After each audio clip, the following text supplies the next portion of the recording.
Muy buenas noches, o mejor dicho, bueno, más bien muy buenas noches, pero en realidad son tardes porque a la hora que ustedes estén viendo esta entrevista pregrabada con Natalie Arias de Cafis, pues ya será la noche, pero estamos realizando unas horas antes de nuestro programa. Aquí vamos, y bueno, me da mucho gusto tener a Natalie Arias, que no necesita mayor presentación para la gente que pues se dedica a los asuntos públicos, particularmente de derechos humanos y muy particularmente en la lucha por la despenalización del aborto. Natalia Arias es una activista pues muy reconocida, forma parte de CAFIS y hace un trabajo serio, no solamente digamos de sociabilización de la necesidad, bueno, la imperiosa necesidad, la orden que ya tiene la Suprema Corte de Justicia de la Nación desde 2021, la sentencia para despenalizar el aborto en Puebla. No solamente hacen un trabajo de difusión importante en CAFIS sobre pues ya la necesidad de despenalizar, sino que también imparten talleres, dan pláticas, cursos, en fin, sobre materias que tienen que ver pues con los derechos de las mujeres, en particular los derechos reproductivos, los derechos de salud sexual, nuevas masculinidades, en fin, es una agenda amplia la que abarca CAFIS. Buenas tardes o buenas noches, Natalia, ¿cómo estás? Muchísimas gracias, muy bien, contenta de poder pues acompañarles en este espacio y que también el público identifique un poco esta coyuntura y este debate en el que estamos ahora mismo respecto a la penalización del aborto. Natalie, muchas gracias primero que nada por estar con nosotros y nosotros te convocamos en la Jornada de Oriente porque eres una voz muy autorizada para explicarnos lo que está sucediendo. Desde 2021 hay una sentencia emitida por la Corte para que se despenalice el aborto en todo el territorio nacional. Entiendo que hay 13 o 14 congresos que ya procedieron a darle pues, formalidad a esta sentencia, ya obedecieron la sentencia, pero hay otros congresos que no, y uno de esos es el del Estado de Puebla. Ustedes han dado una lucha en las calles, en los foros, en la academia, en las redes sociales, en los medios de comunicación, muy aguerrida. Se esperaba que con los congresos que tenía como mayoría a Morena, por ser un partido progresista y un partido que también se dice pues aliado del feminismo, donde militan muchas feministas, pues se pudiera dar ya curso al cumplimiento de la sentencia. No sucedió así, pero ahora parece que hay una perspectiva distinta que desde las colectivas y desde las organizaciones feministas están ustedes reconociendo las declaraciones que recientemente el gobernador electo, el virtual gobernador electo Alejandro Armenta ha dado a favor del cumplimiento de la sentencia de la Suprema Corte.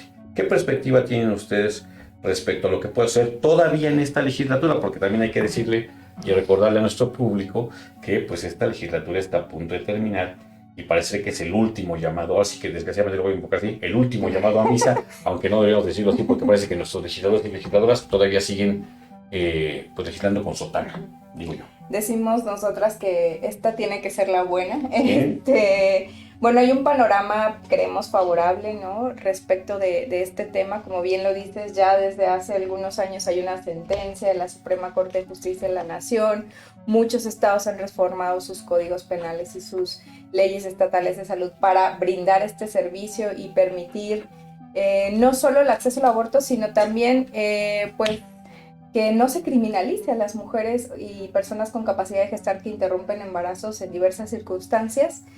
Y bueno, lo que está pasando en Puebla es muy interesante porque, pues, como bien lo dices, es la segunda legislatura que tiene una mayoría de izquierda que de alguna manera nos plantea este escenario favorable para la despenalización del aborto aquí.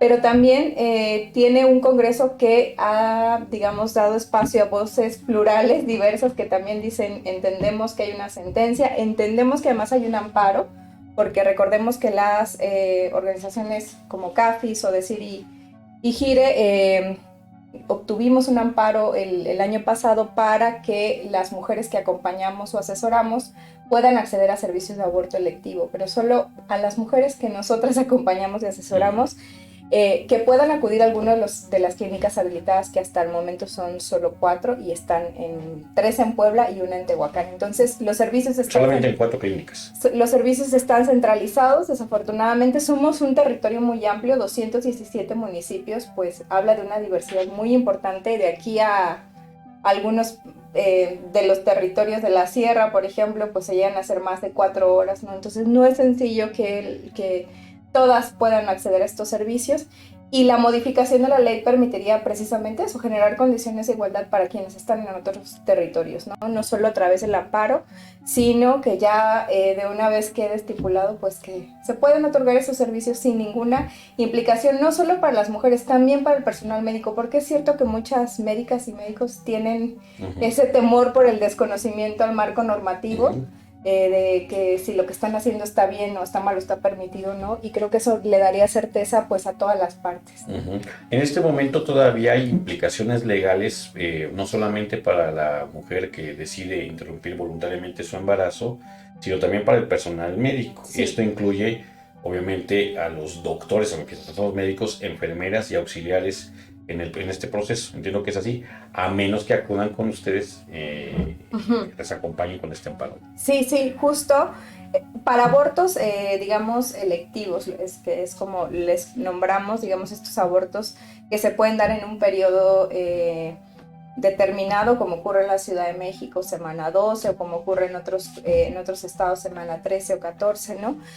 De por sí en Puebla ya se tendrían o se tienen que dar servicios de interrupción del embarazo en los casos de violación, en los casos de embarazos con malformaciones congénitas o genéticas, en el caso de que el embarazo esté poniendo en riesgo la salud de la mujer. Y bueno, en el caso también de los abortos espontáneos, porque también hay complicaciones del embarazo y a veces se termina en un aborto espontáneo. Esos procedimientos de por sí ya se atienden. Y así como atienden esos procedimientos, pueden atender el aborto electivo en un periodo específico, ¿no? Entonces sí, este cambio daría certeza al sector salud también, daría certeza a los servicios. Hace unos días las médicas de la campaña Salvemos Miles de Vidas justo decían que la despenalización les permite mejor atención a sus usuarias, ¿no? Porque permite un diálogo directo sobre un tema que es de salud principalmente, ¿no? Y que además permite también a ellas ofrecer alternativas pues adecuadas frente a un caso en particular, ¿no? Entonces creo que eso es una cosa importante que hay que rescatar, que sí se trata de un tema de salud pública y que es mucho más económico para los estados atender con servicios de aborto seguro en un marco despenalizado que atender las complicaciones de aborto. Claro. Ahora, siempre surge una pregunta en este tema, porque si la sentencia data de 2021 y estamos ya prácticamente a la mitad de 2024 y se han, digamos, hecho exhortos de todo tipo para que se cumpla la sentencia, ¿hay una fecha que se tiene para que los congresos puedan o tengan que legislar en esto? ¿O es hasta que ellos quieran, y si no lo hacen, pues no hay ningún tipo de consecuencia? ¿Se encuentran los congresos que no han legislado en esta materia, como el caso del Congreso Poblano, en desacato, o qué es lo que está haciendo ahí? Esta es una de las dificultades de la sentencia de la Suprema Corte, específicamente donde determina la inconstitucionalidad de la criminalización del aborto, porque dice es inconstitucional tenerlo, pero no dice demando a los estados que en 30 días hábiles o en 20 días, no hay un plazo específico, ¿no? Sin embargo, o sea, al tener ese criterio, digamos, de la máxima autoridad jurídica en México, pues técnicamente ya no tendrían validez los códigos penales. Fíjense, un caso muy particular es el de Guanajuato, donde nada más les bastó la Suprema Corte para decir, pues vamos a implementar servicios, o sea, ¿qué más necesitamos, no? Y ya está, ¿no? Digamos, en un ideal podría ocurrir eso, ¿no? Pero sabemos que el hecho de que siga existiendo un marco normativo estatal que diga una cosa, pues genera mucha ambigüedad, muchas contradicciones, y muchas veces sí el riesgo de que pues que si alguien va y revisa y ve artículo tal, dice que una mujer que se provoque un embarazo voluntariamente debe de ir a la cárcel, por decir algo, pues muchos dirán, pues aquí dice una cosa, ¿no? Entonces es, digamos, armonizar todo esto, y sí, desafortunadamente no hay un plazo. No hay un plazo, se la pueden llevar eternamente. Sí, esa es una gran dificultad, pero esperamos que no se la lleven eternamente, no, pues que esta semana resuelvan. Pero a eso voy, porque ahora hay una suerte de perspectiva, me parece a mí, así lo estamos leyendo desde la Jornada de Oriente, desde algunos otros ámbitos. Hay una perspectiva distinta en un cambio de gobierno con un gobernador electo que ha tenido un pronunciamiento a favor de la despenalización, lo que no ha sucedido con el gobernador actual en funciones, y mucho menos con el que le precedió, el ahora difunto Luis Miguel Barbosa Huerta, que incluso combatió jurídicamente los juicios de amparo que estas tres organizaciones, entre las cuales se encuentra CAPIS, tramitaron para poder, digamos, garantizar ese derecho o sin ser penalizadas. Esto abre una perspectiva desde el punto de vista político y social distinta, me parece. Pero sucedió también en el pasado reciente que cuando el movimiento feminista, sobre todo el que se encuentra en las calles, arreció en esta y otras muchas demandas, pero trayendo la demanda de la penalización como una de sus banderas más fuertes, y que, por supuesto, el combate al feminicidio, la violencia, en fin, pero esta bandera, pues lo que desabrieron fue un parlamento. Y algunos, incluido el de La Voz, criticamos que las organizaciones hubieran participado ahí, porque decíamos, pues es como atole con el dedo, ¿por qué se tiene que discutir lo que se tiene que cumplir? ¿Qué responderías tú a eso? Porque hoy pueden volver a abrir el asunto, porque yo escucho al gobernador diciendo que hay que escuchar a todas las voces, y yo digo, ¿para qué se tienen que escuchar las voces si lo que se tiene que hacer es cumplir una sentencia? Justo el Parlamento ocurrió en respuesta precisamente a esta toma pacífica del Congreso que se mantuvo varios días. Es que en Puebla hemos tenido de todo, ya nada más nos ha faltado hacer brujería, chamanería, que creo que también las compañeras lo han intentado. Ya van a poner su muñequita vudú ahí dentro del Congreso, ¿no? Y justo, o sea, fue como una propuesta de tratar de decir, bueno, vamos a darle causa a esta demanda a todos los grupos y hagamos esta discusión. En ese momento, la verdad es que creo que fue interesante el ejercicio, porque precisamente nos encontramos frente a esta idea de podemos dialogar, no tenemos miedo a entrar al debate, no tenemos miedo al diálogo. En ese momento todavía no estaba la sentencia de la Suprema Corte cuando ocurrió el Parlamento, entonces todavía estaba... Sí, cierto. Ajá, fue un poco antes, o sea, el Parlamento fue en abril. Y se sabía que venía así, Madrid. Y la sentencia fue en septiembre de ese año, ¿no? Entonces, pues sí, fue un poco, digamos, una coyuntura distinta, ¿no? Y yo creo que otra cosa interesante del Parlamento también fue este ejercicio de agotar ese ejercicio, de decir, si en algún momento lo van a proponer, pues de una vez hagámoslo y ya está, ¿no? Y en efecto, ahora nos encontramos en un panorama en el que ya hubo un Parlamento, ya ha habido iniciativas, ya ha habido marchas, ya ha habido protestas, tomas del Congreso, foros ahí mismo en el Congreso, entonces... ¿Qué más quieren hablar? ¿Qué más pasaría? Ya tenemos sentencias, ya tenemos amparos, ya tenemos servicios implementados. En realidad es que ya no hay argumentos para sostener, no se puede, ¿no? Una negativa. Porque nos da la impresión, y lo digo también a título personal, que parece que los legisladores le tienen miedo a la sotana que tienen ahí cerca, digamos, en el Congreso local. A una cuadra, a Monseñor Víctor Sánchez Espinosa, y pareciera que él tiene injerencia en eso. ¿O qué? ¿Por qué sucede? Digamos, uno puede leer que el voto popular con el que ganó Morena de manera avasallante, llevando a una mujer como candidata a la presidencia de la República, una mujer que se ha identificado con el feminismo y que ha hablado claramente de este tema, pues también tiene una validación en urnas que habla de un rechazo a políticas conservadoras, es decir, de una sociedad que está entendiendo que la propuesta que está apoyando lleva, entre otras cosas, una propuesta de avanzada para reconocer y hacer efectivos los derechos de las mujeres. Entonces, como que qué tipo de costo político puede tener cuando un partido, el partido que abiertamente, con todo su derecho en una democracia, se opone al aborto como acción nacional, pierde de manera estrepitosa? Me parece que qué costo político puede haber ahí. No sé, ¿qué piensas tú? Justo es una cosa que hemos compartido en diferentes espacios. Desde nuestro análisis no hay este fantasma del costo político por este tipo de votaciones o de agendas progresistas. Al contrario, lo que se está viendo es un respaldo cada vez más consolidado de estas agendas. De parte de la sociedad. Sí, claramente. Y justo en algún momento les decíamos, en este punto de la historia, o sea, con lo que hacen las marchas feministas en todos los territorios, ya no en Puebla, en Ciudad de México, en todos lados, el costo político es no estar reconociendo los derechos de estas mujeres y de esta sociedad que es muy activa actualmente, que trae una agenda muy consolidada, que ha hecho reformas trascendentales para el país, o sea, el costo político está ahí, ¿no? Y creo que eso precisamente lo hemos visto en las urnas. Y por el otro lado, yo creo que también en muchos casos es lo que pasa como en algunos contextos, como mucha desinformación y mucho estigma, ¿no? Como esta idea de que todos los abortos son procedimientos médicos carísimos, no es cierto, o sea, los procedimientos, los protocolos ahora son ambulatorios con medicamentos en casa, no hay necesidad de hospitalización, ¿no? O estos prejuicios en torno a, bueno, vamos a despenalizar y todo el mundo va a salir a abortar, ¿no? Bueno, es que ahora sí despenalizamos, ya podemos documentar la necesidad y la demanda, ¿no? Pero no es una decisión que, digamos, no es una obligación la despenalización, ¿no? Es una opción que está ahí abierta.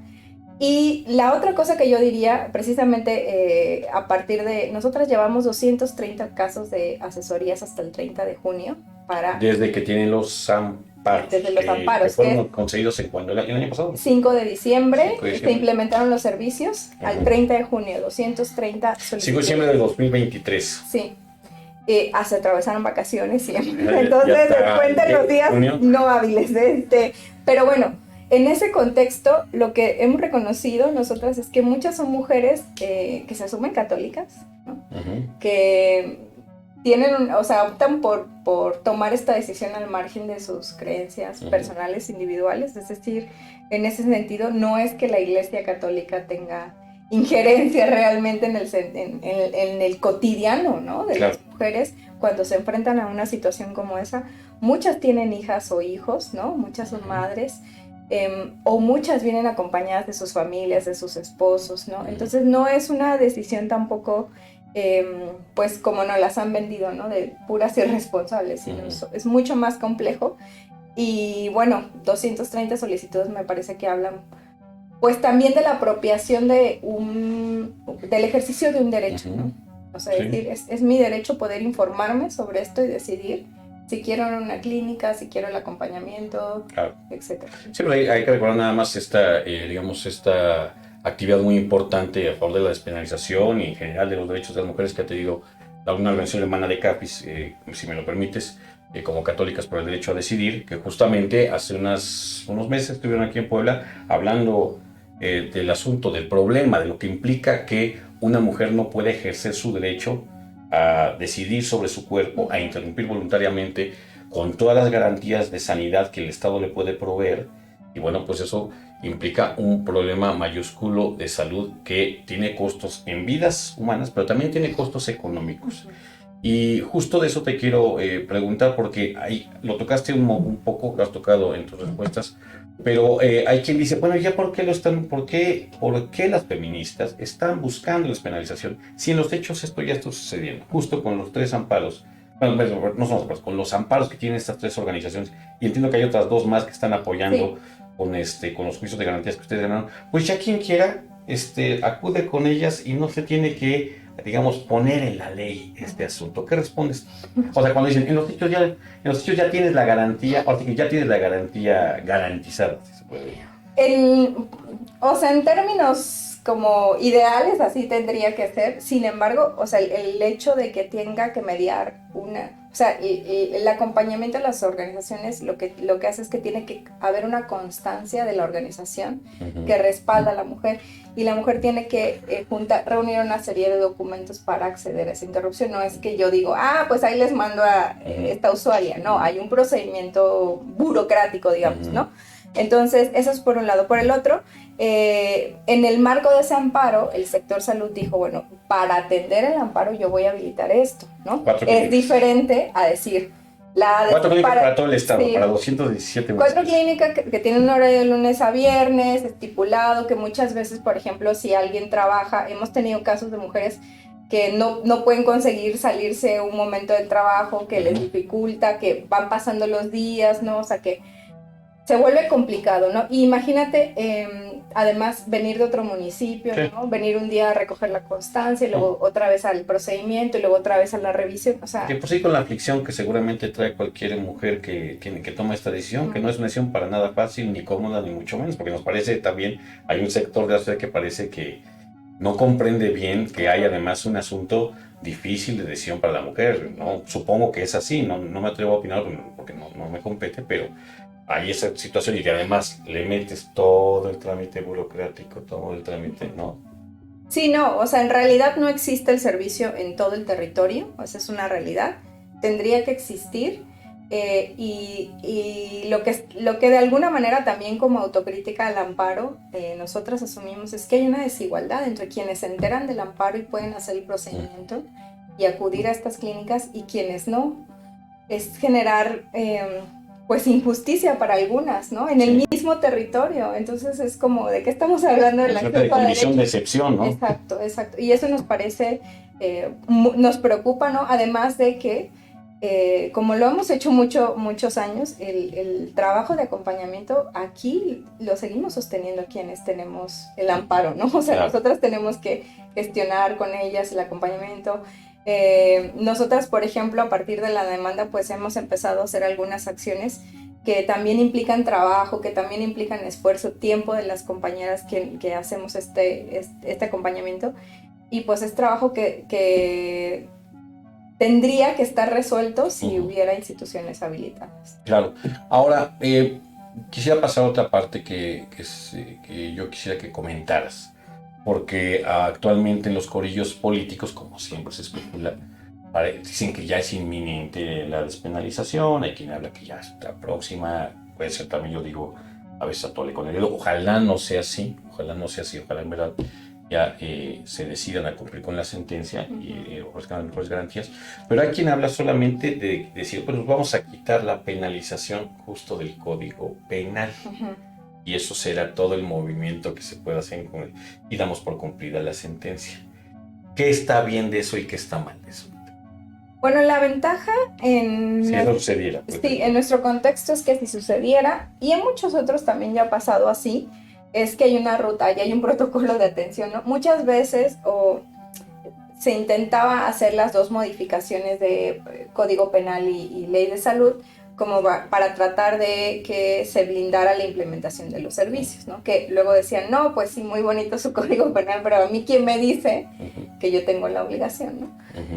Entonces, bueno, ahora afortunadamente en este contexto de transformación hay unos lineamientos técnicos para la atención al aborto seguro pues, a nivel federal, ¿no? Que ya estipulan cómo se hace ese servicio.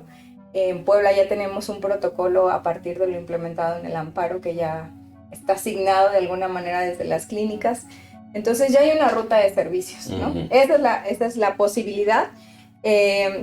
Y bueno, la ventaja también es que pues el paso de despenalizar no solo da certeza a las que van a los servicios públicos, da certeza a estas otras usuarias que acuden a otro tipo de servicios, a veces servicios privados, pues para que también sean en un contexto mucho más, pues digamos, menos tortuoso. Sí, menos abusivo también, porque obviamente muchas veces el hecho de decirte, bueno, yo te lo voy a hacer, pero no está permitido y no sé qué, incrementa costos, incrementa la idea de no puedo hablar directamente de voy a ir con este médico a hacer tal procedimiento, ¿no? Y quitarlo del Código Penal pues también da esa posibilidad a estas otras experiencias, pues de poder decir, bueno, accedí a un procedimiento de esta forma y qué tal que no fue tan pues ideal, ¿no? Entonces empezar a documentar otras prácticas y yo creo que también sobre todo abre la posibilidad a seguir avanzando, ¿no? Seguir abonando en otros momentos, pues con otras cosas, ¿no? Con el servicio de salud, con otras posibilidades, pero en muchos contextos la sola despenalización en el Código Penal ha servido para implementar servicios, porque pues ya hay un montón de mecanismos que lo estipulan en el sector salud. Que no tenga que ser específico para la interrupción del embarazo, sino simplemente... Además ahora vamos a pasar el proceso de irnos al bienestar y demás, entonces también queda ahí como bastante afianzado el tema a nivel federal, o sea, digamos, hay buena ruta por ahí. Claro. Oye, vinieron las médicas y médicos, digamos, progresistas a hablar en Puebla, dieron datos muy contundentes de cuál es la situación que, por desgracia, padecen muchas mujeres en Puebla debido a justo la penalización del aborto. Pero hay otros grupos también de médicos que se expresan hablando de su derecho a la libertad de conciencia, que no es otra cosa, para efectos de lo que estamos hablando, de sí, aunque me lo obligara la ley, no te voy a brindar el servicio. ¿Qué responderían ustedes en ese caso? La objeción de conciencia también está regulada por la Suprema Corte de Justicia. De hecho, también tiene una sentencia. Y lo que especifica la Suprema Corte de Justicia es, ok, las personas prestadoras de servicios de salud tienen derecho a la objeción de conciencia, pero el sector salud no puede declararse objetor de conciencia. Eso por un lado, es decir, no podemos decir, no, pues todo el hospital es objetor de conciencia, que no hay servicio para nadie. No, el hospital tiene la obligación de proveer el servicio. Tenemos unos profesionales ahí que sí lo hagan. Exacto. El que no quiera hacerlo, ok, como pase la otra ventanilla, pero el hospital debe garantizar a personal que sí del servicio. Eso por un lado, y por el otro es que también lo dice la Suprema Corte, que la objeción de conciencia no puede de alguna manera pues vulnerar también la vida y la salud de la usuaria, claro, ¿no? En ese contexto. Entonces, digamos que sí hay esta posibilidad, pero tiene un marco también del ejercicio de este derecho, ¿no? Y eso nos parece también fundamental. Y lo cierto es eso, que muchas médicas y muchos médicos lo entienden también desde el ámbito de la salud. O sea, es que es un procedimiento que pasa y que va a seguir ocurriendo. No solo los abortos, digamos, que se deciden, ¿no? Hay un montón de procedimientos de aborto por complicaciones obstétricas, ¿no? Entonces, es un procedimiento que quienes están en esa área saben que tienen que atender de alguna forma. ¿Cuál sería, digamos, la regulación, la normatividad ideal? Pues si quisiéramos poner a Puebla en la vanguardia de este tema, que dijeras que hay derechos de verdad a plenitud para las mujeres, de protección de un sistema estatal de salud. Cuando me refiero a estatal, no me refiero a poder, sino de que el Estado protege, cobija la salud de las mujeres, de cualquier mujer, particularmente en esta interrupción voluntaria del embarazo. ¿Cuál sería, que dirías tú, esto sería de primera línea? Quitar el delito completamente del Código Penal. Eso yo creo que sería una cosa muy importante. De hecho, es una cosa que ya se está explorando en otros contextos. Me parece que Guerrero es un poco la ruta que siguió, y algunos otros países de la región latinoamericana en un contexto progresista también están caminando por esa vía, porque al final el que exista un periodo de excepción para interrumpir el embarazo pues sigue dejando, digamos, el margen a que si después de ese periodo no hay condiciones para interrumpir el embarazo, pues te puedan criminalizar, ¿no? Claro. Y finalmente creemos que en este contexto precisamente de que es un proceso de salud, pues lo ideal sería que estuviera regulado en términos de salud pública, no en un código penal, ¿no?